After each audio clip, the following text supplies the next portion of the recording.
Hello, I'm Todd Spatafor, and this is another spatacoli thing. So we've set up our services, Gitea and Grafana, to use a domain, gitea.spatacoli.xyz and grafana.spatacoli.xyz. And everything seems to be working great, except for one niggling little thing, and that is we've got unsecured domains. We're going HTTP instead of HTTPS. Today we're going to rectify that by adding in the TLS certificate, a Let's Encrypt certificate, or we should have secure communications to our services. So stick around and watch.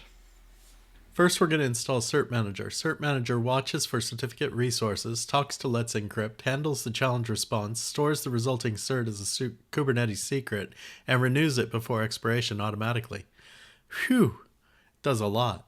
By default, cert-manager uses your cluster's internal DNS to check whether a DNS01 challenge text record has propagated. If you're running an internal DNS server that's authoritative for your domain internally, cert-manager will ask it to and get nothing back, even if the record exists on your public DNS provider. These two flags tell cert-manager to always use Cloudflare instead. Worth doing up front to avoid a frustrating debugging session later on. Then we want to install via Helm. Helm repo add jetstack HTTPS charts.jetstack.io. And then we want to update our repo, Helm repo update.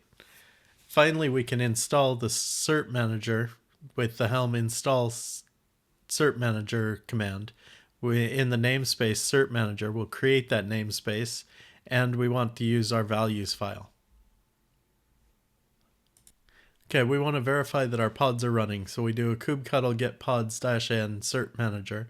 We expect to see cert manager CA injector, and cert manager webhook all running, and they are in this case. I host my domains on DNSimple, so I need a DNSimple API token for the DNS01 certificate challenge. We want to keep this token outside of our YAML files because we check in our YAML files. So I created a DNSimple.env file here, and this contains my DNSimple API token. I'm going to source the DNSimple.env so that we have an environment variable containing our DNSimple API token. There are better ways to hold secrets, and if you'd like to know more, please leave a comment down below and I'll do a video on it. We need a webhook because cert-manager doesn't have a native DNSimple solver. DNSimple isn't in the built-in list alongside Cloudflare, Route 53, etc. Cert-manager supports this via a webhook extension point where a separate service handles the DNS API calls on its behalf.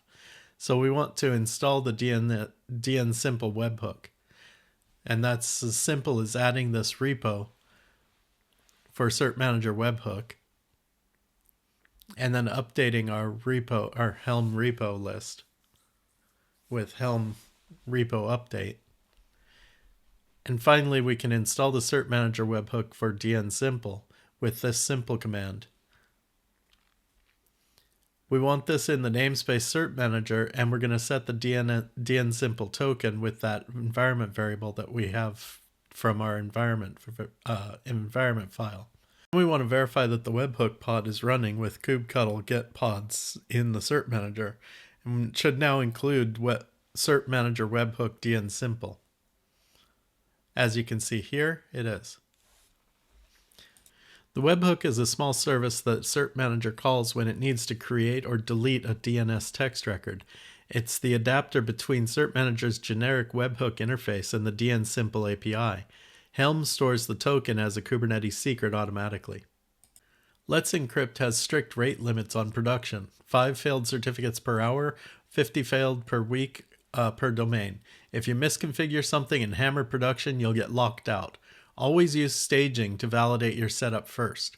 So we're going to go ahead and create a ClusterIssuer for staging .yaml file, and that's what you see here.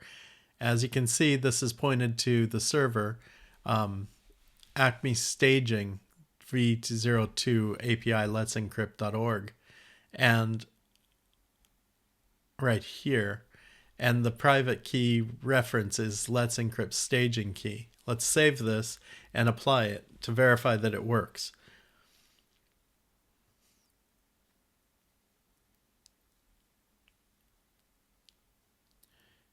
Once it's applied, we can check to make sure that it's worked by doing get ClusterIssuer. Let's encrypt staging.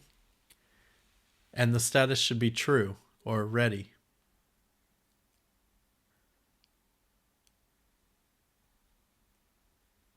Let's see if I can type this correctly.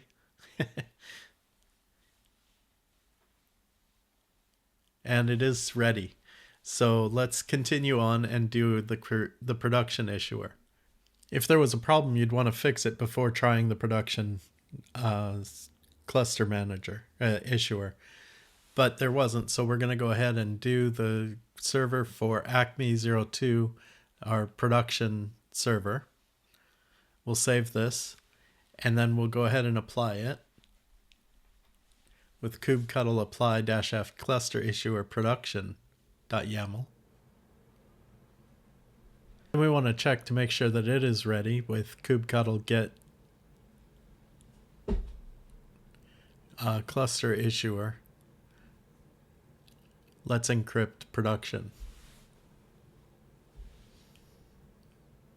And sure enough, it is ready. So let's go ahead and move on. The next thing we're going to do is request our wildcard certificate. But why do we want a wildcard? Well, one cert covers everything under the spatacoli.xyz domain.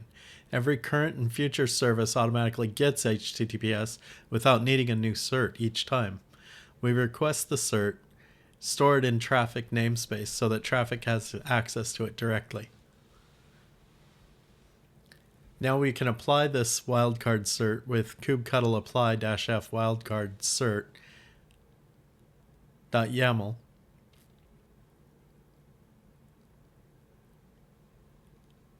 And then we can go ahead and kubectl get certificate-n Traefik to make sure that it gets updated. You can do a -w to watch, but I think it's fast enough that it won't, that it'll just be there right away. And sure enough, it's right there, ready. And next we want to configure Traefik TLS store to make it the default cert for all HTTPS. To do that, we're going to create a file Traefik TLS store.yaml, and we're going to include this information. Then we're going to apply this with kubectl apply-f Traefik TLS store.yaml. Next, we set up the Traefik redirect by editing the values in the Traefik values file. And we want to add in this HTTP redirection to web secure scheme HTTPS and make it permanent. Then we want to upgrade Traefik with these new value files. Helm upgrade Traefik. Namespace Traefik, values Traefik. You get the point. Finally, let's go ahead and test the redirection with curl-v on our HTTP domain of get.t.spatacoli.xyz, and we'll check the location for HTTP. And you can see that it shows 301 moved permanently to HTTPS, get.t.spatacoli.xyz. And finally, for get.t, we want to update the ingress resources to point to HTTPS. So we update the get.t ingress.yaml file, and we add in these two annotations for Traefik ingress Kubernetes route, router entry point web secure, and TLS is true. So then we go ahead and apply this change. Next, we want to update the root URL to HTTPS in our get.t values file for our deployment. And then we want to update the deployment. I said update the deployment. There you go. kubectl apply-f get.t deployment.yaml. And then we can go ahead and go to the website and check it out. And here's the website, secure as can be. Let me zoom in a little bit here. Maybe a little too much.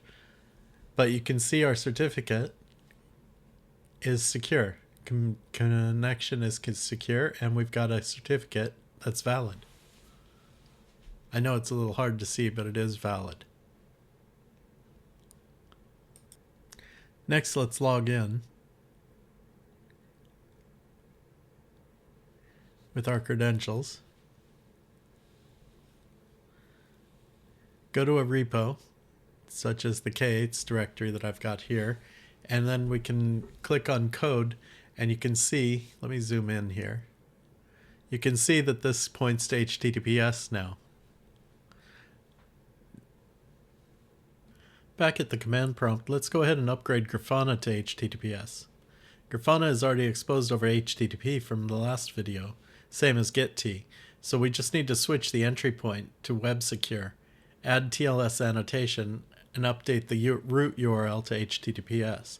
First, let's update the monitoring values file here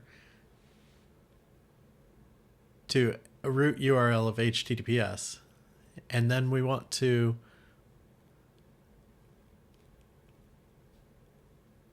add in an annotation for Traefik ingress Kubernetes router entry point to be web secure, and then Traefik ingress Kubernetes router TLS to be true. Once that's saved, let's go ahead and Helm upgrade that Prometheus stack with the new monitoring values file.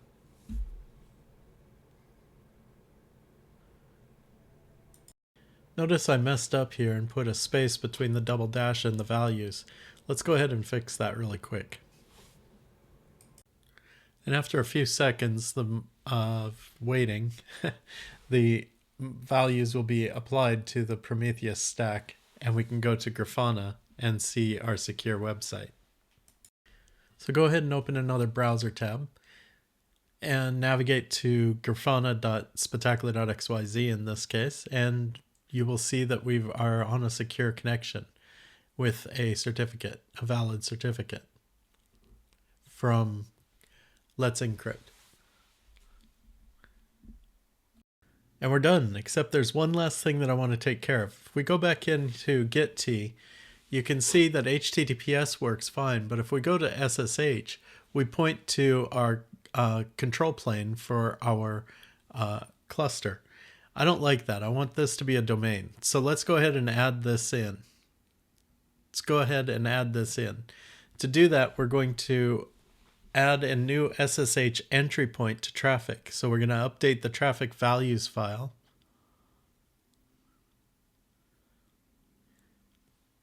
And we're going to add in a ports section for SSH.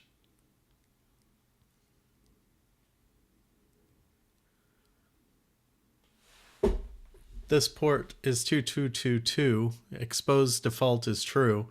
The exposed port is 22, the standard port for SSH. And the protocol is TCP.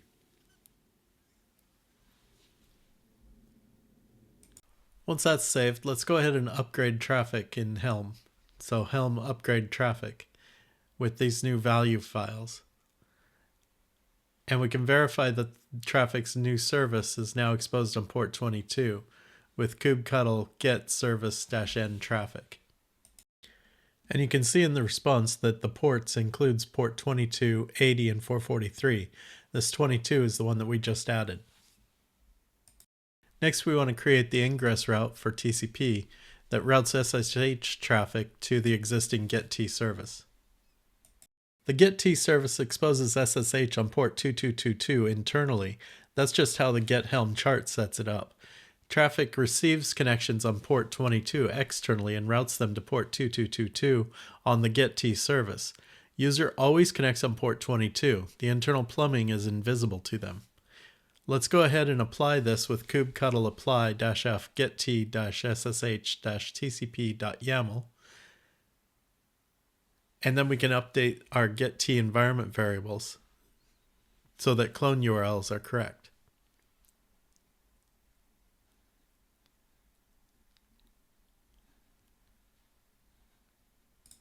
And then apply this deployment with kubectl apply-f gitea deployment.yaml.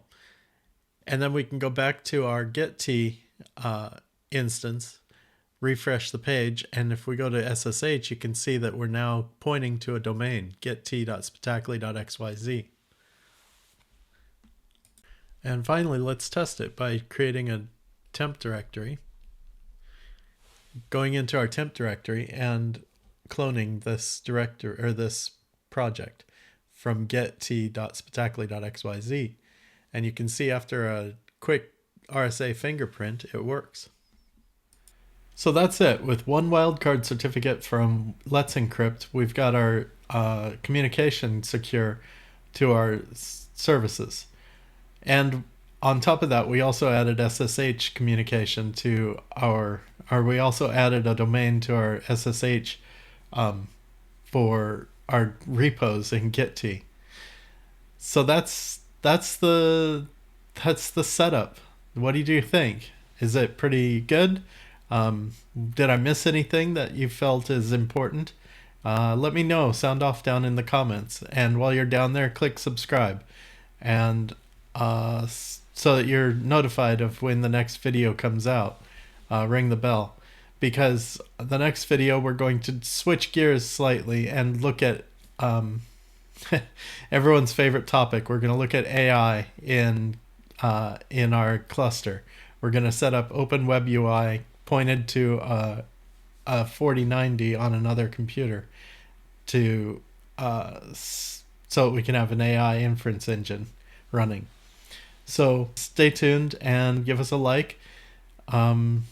Like I said, comments down below, and we will see you in the next video. Thanks for watching. Bye.